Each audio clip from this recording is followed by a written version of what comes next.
आज आम 195तम राष्ट्रमाता सावित्रीबाई फुले जन्म जयंती पालन करूँ। आ जन्म जयंती आमर जिते महिला शिक्षयित्री अच्छा जे मैंने कि आमर समाज को अंधकार आलोक को टाणी आनुंट से आम आज निमंत्रित करूँ। सभा मंच स्थान देचु।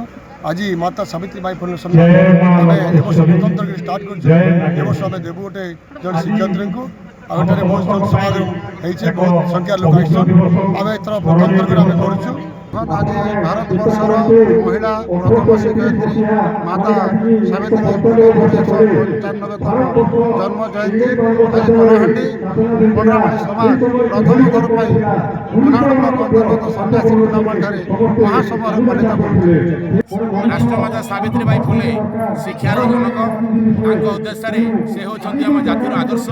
तेणुक आम संवैधानिक व्यवस्था अनुसार आम सावित्रीबाई फुले ज्योतिबाराव फुले एवं आउ गोटे आम पर्व शीतल षष्ठी पालन हुए।